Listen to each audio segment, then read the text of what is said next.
नमस्कार विद्यार्थी मित्रांनो, आज आपण प्रकरण भारताचा विदेशी व्यापार यातील विदेशी व्यापाराची भूमिका हा भाग पाहणार आहोत। तत्पूर्वी आपण अंतर्गत व्यापार म्हणजे काय आणि विदेशी व्यापार म्हणजे काय हे पाहिलं आहे। त्याचबरोबर विदेशी व्यापाराचे प्रकार हा भाग देखील आपण अभ्यासला आहे। जर तुम्ही ते व्हिडिओ पाहिले नसतील तर ते व्हिडिओ पाहून घ्याल, म्हणजे हा भाग तुम्हाला समजायला सोपा जाईल। ठीक आहे, तर सुरू करूया आपण विदेशी व्यापाराची भूमिका। तर विदेशी व्यापाराची भूमिका काय आहे ते आज आपण अभ्यासणार आहोत। व्यापाराला आर्थिक वृद्धीची गुरुकिल्ली असं म्हणतात, कारण की त्या देशाच्या आर्थिक विकासामध्ये व्यापार हा अतिशय महत्त्वाची भूमिका बजावत असतो। जे काही विकसित राष्ट्र आहे त्या विकसित राष्ट्राच्या आर्थिक विकासामध्ये आंतरराष्ट्रीय व्यापाराचा अतिशय महत्त्वाचा वाटा आहे। जे देश विकसित आहे किंवा जे देश विकास करत आहेत अशा देशाच्या स्थूल देशांतर्गत उत्पादनामध्ये विदेशी व्यापाराचा महत्त्वपूर्ण वाटा आहे। म्हणून विदेशी व्यापाराला आर्थिक वृद्धीची गुरुकिल्ली असं देखील म्हणतात। तर या विदेशी व्यापाराचं काय योगदान आहे किंवा विदेशी व्यापाराची काय भूमिका आहे ते आज आपण पाहूया। तर विदेशी व्यापाराच्या भूमिकेचं समर्थन आपण या मुद्द्याच्या आधारे करू। त्यातील पहिला मुद्दा आहे परकीय चलन प्राप्ती। परकीय चलन प्राप्ती, विदेशी व्यापारामुळे आपल्याला परकीय चलन प्राप्त होत असते। आता परकीय चलन म्हणजे काय हे तुम्हाला माहित असेलच, परंतु तरीही आपण पाहू की परकीय चलन म्हणजे काय। चलन म्हणजे काय हे तुम्हाला माहित असेल। चलन मीन्स प्रत्येक देशाचं एक स्वतःचं चलन असते। जसं की भारताचं चलन आहे रुपया, अमेरिकेचं चलन आहे डॉलर, त्याचबरोबर इंग्लंडचं चलन आहे पाऊंड, बांगलादेशचं चलन आहे टका। अशा पद्धतीने प्रत्येक देशाचं चलन असते। आणि विदेशी व्यापारामुळे आपल्याला परकीय चलन प्राप्त होते म्हणजे काय, तर भारताचा जर आपण विचार केला तर भारताचं चलन रुपया आहे। भारताव्यतिरिक्त इतर जे देश आहे त्या देशाचं चलन म्हणजे परकीय चलन होय, ज्याला आपण विदेशी चलन असं म्हणू शकतो। तर विदेशी व्यापारामुळे परकीय चलन प्राप्त होत असते। आता आपण विदेशी व्यापाराचे प्रकार पाहिले, त्यामध्ये आयात व्यापार, निर्यात व्यापार, त्यानंतर पुनर्निर्यात व्यापार हे प्रकार पाहिले। परंतु विदेशी व्यापारात परकीय चलन केव्हा प्राप्त होऊ शकते, जर निर्यात व्यापार हा जास्त असेल तर। परकीय चलन आपल्याला केव्हा प्राप्त होऊ शकते, जेव्हा आपला निर्यात व्यापार जास्त असेल। आपण आयात व्यापारही करत असतो आणि निर्यात व्यापारही करत असतो, परंतु ज्यावेळेस आपला निर्यात व्यापार आयात व्यापारापेक्षा जास्त असते त्यावेळेस आपल्या देशाला उत्पन्न प्राप्त होत असते। आयातीवर आपल्याला खर्च करावा लागतो, म्हणजे आपण जर आयात व्यापार केला तर आपल्याला दुसऱ्या देशाला पैसे द्यावे लागतील, पैसे मोजावे लागतील। परंतु निर्यात व्यापार केला तर आपल्याला दुसऱ्या देशातून उत्पन्न प्राप्त होते। म्हणजे अशा पद्धतीने आयातीपेक्षा जर निर्यात जास्त असेल तर आपल्याला दुसऱ्या देशाकडून उत्पन्न प्राप्त होते। हे जे उत्पन्न आहे हे परकीय चलनात आपल्याला प्राप्त होत असते।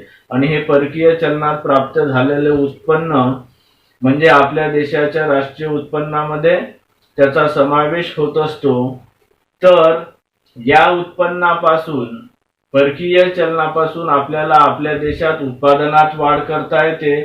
त्याचबरोबर आपल्या देशामध्ये बाजार विस्तारी करण्यासाठी देखील त्याचा हातभार लागतो। म्हणजे अशा पद्धतीने आपल्याला विदेशी व्यापारापासून परकीय चलन प्राप्त होत असते। हे विदेशी व्यापाराचं एक महत्त्वाचं योगदान आहे, महत्त्वाचा वाटा आहे असं आपण म्हणू शकतो। तर अशा पद्धतीने विदेशी व्यापारामुळे आपल्याला परकीय चलन प्राप्त होत असते. ठीक आहे. त्यानंतर दुसरा पॉइंट आहे गुंतवणुकीस प्रोत्साहन. गुंतवणुकीस प्रोत्साहन म्हणजे काय, तर विदेशी व्यापारामुळे गुंतवणुकीला प्रोत्साहन मिळते, गुंतवणुकीला चालना मिळते. तर ती गुंतवणुकीला चालना कशी मिळते, तर आपण विदेशी व्यापार जेव्हा करतो त्यामध्ये जर आपण निर्यात जास्त जर करत असू, म्हणजे आपण इतर देशाला निर्यात केव्हा करू शकू, ज्यावेळेस आपण आपल्या देशातील लोकांच्या गरजा पूर्ण करू. ज्यावेळेस आपण आपल्या देशातील लोकांच्या गरजा पूर्ण करू, त्यानंतर जर वस्तू आपल्या शिल्लक राहत असेल तरच आपण वस्तूची निर्यात करू शकतो.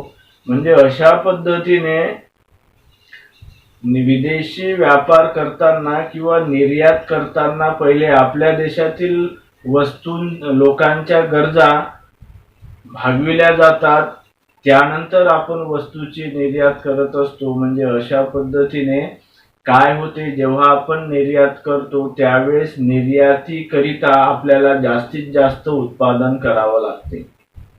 आपल्या देशातील लोकांच्या गरजा पूर्ण करण्यासाठी तर आपल्याला वस्तूचं उत्पादन करावंच लागते, परंतु त्याचबरोबर लोकांच्या गरजा पूर्ण झाल्यानंतर आपण वस्तूची निर्यात करू. आपल्या शेतीत लोकांच्या गरजा पूर्ण झाल्या नाही तर आपण निर्यात करू शकू का, नाही. पहिले प्राधान्य आपल्याला आपल्या देशातील लोकांना द्यावं लागेल. म्हणजे अशा पद्धतीने जेव्हा आपल्या येथील वस्तूचं उत्पादन आपल्या देशातील लोकांच्या गरजा पूर्ण झाल्या होईल तेव्हाच आपण त्या वस्तूची निर्यात करू शकतो. म्हणजे अशा पद्धतीने त्या वस्तूची निर्यात करण्यासाठी आपल्याला जास्तीत जास्त उत्पादन करावं लागते, निर्यात करण्यासाठी उत्पादन करावं लागते आणि उत्पादन करण्यासाठी गुंतवणूक करावी लागते. म्हणजे अशा पद्धतीने विदेशी व्यापारामुळे काय होते, गुंतवणुकीला प्रोत्साहन मिळते, गुंतवणुकीला चालना मिळते.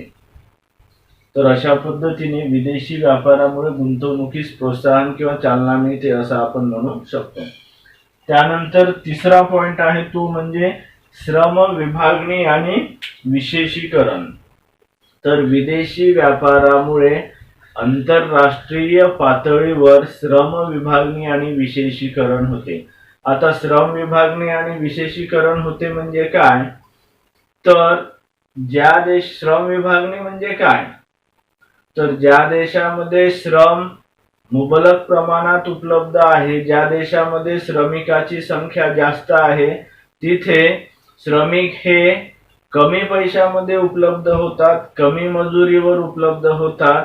मग असे श्रमिक जर कमी पैशात उपलब्ध होत असेल तर त्या देशामध्ये अशाच वस्तूचं उत्पादन केलं जाते की ज्यामध्ये श्रमिकाची जास्तीत जास्त आवश्यकता असते.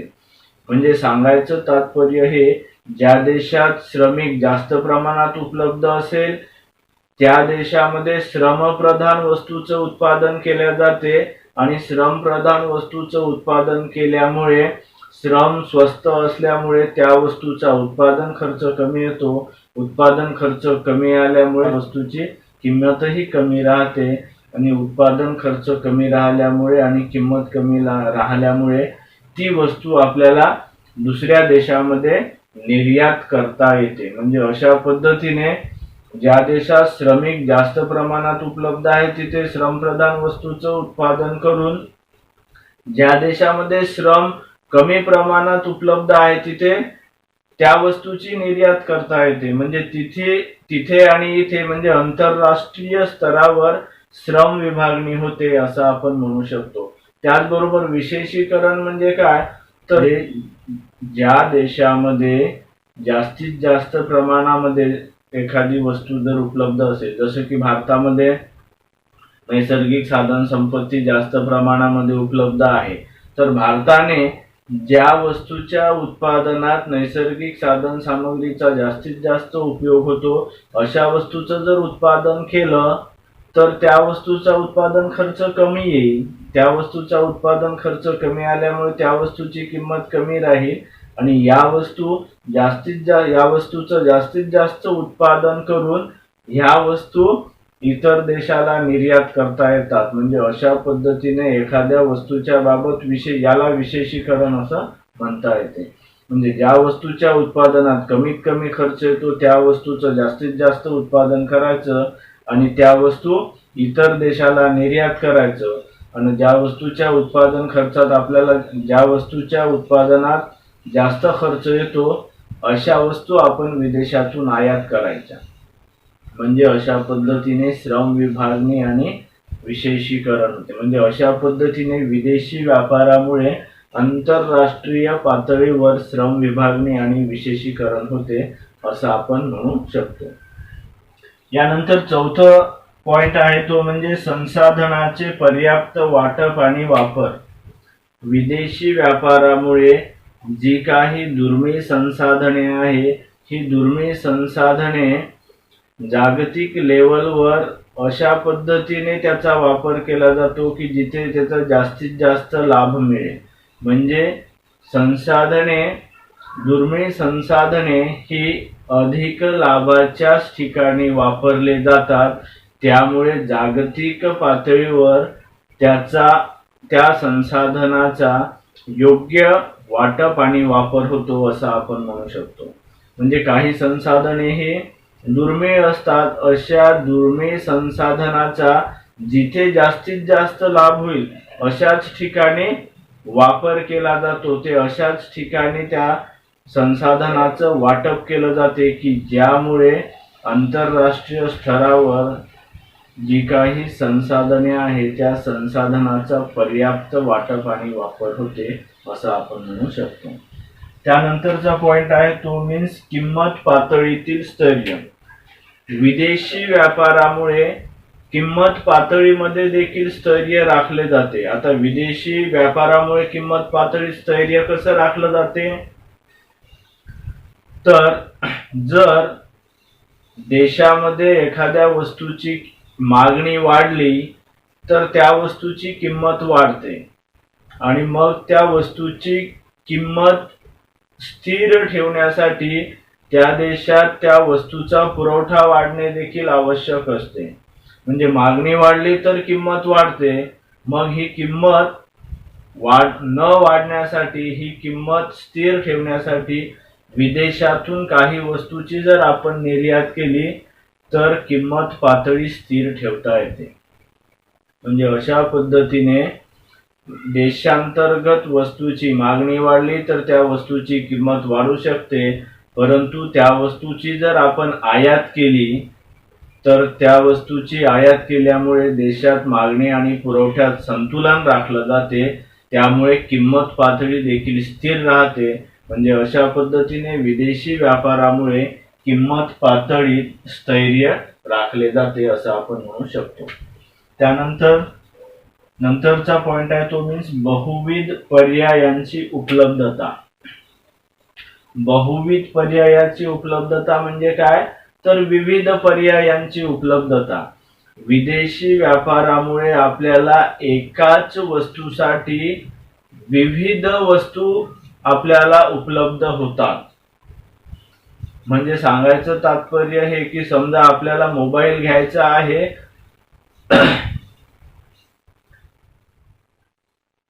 म्हणजे सांगायचं तात्पर्य हे की जर आपल्याला मोबाईल घ्यायचा असेल तर आपण मोबाईलमध्येच आपल्याला वेगवेगळे पर्याय उपलब्ध आहेत. हे कशामुळे शक्य झालेलं आहे हे विदेशी व्यापारामुळे शक्य झालेलं आहे. म्हणजे अशा पद्धतीने विदेशी व्यापारामुळे आपल्याला एकाच वस्तूसाठी विविध पर्याय उपलब्ध होतात आणि त्यामुळे या विदेशी व्यापारामुळे स्पर्धा देखील वाढलेली आहे. आणि स्पर्धा वाढल्यामुळे काय झालेलं आहे तर वस्तूचा दर्जा देखील चांगला झालेला आहे. गुणात्मकरित्या ती वस्तू अजून चांगली कशी करता येईल स्पर्धा वाढलेली आहे. त्यामुळे गुणात्मकता व दर्जा वस्तूचा वाढलेला आहे. त्यामुळे राहणीमानाचा दर्जा देखील वाढलेला आहे. हे कशामुळे शक्य झालेलं आहे तर हे विदेशी व्यापारामुळे शक्य झाले. म्हणजे अशा पद्धतीने विदेशी व्यापारामुळे आपल्याला बहुविध पर्यायांची उपलब्धता झालेली आहे। एकच वस्तू घेताना आपल्याला वेगवेगळे पर्याय उपलब्ध असल्यामुळे आपण सगळ्यात चांगली वस्तू कशी मिळेल याचा प्रयत्न करतो। त्यामुळे आपल्याला चांगल्यात चांगली वस्तू मिळत आहे आणि त्यामुळे राहणीमानाचा दर्जा देखील उंचावतो आहे। हे विदेशी व्यापाराचं एक महत्त्वाचं योगदान आहे असं आपल्याला म्हणता येईल। ठीक आहे। पॉइंट आहे तो मीन्स प्रतिष्ठा व नावलौकिक। जे निर्यातदार देश आहेत ते निर्यातदार देश आंतरराष्ट्रीय स्तरावर प्रतिष्ठा व नावलौकिक मिळवू शकतात।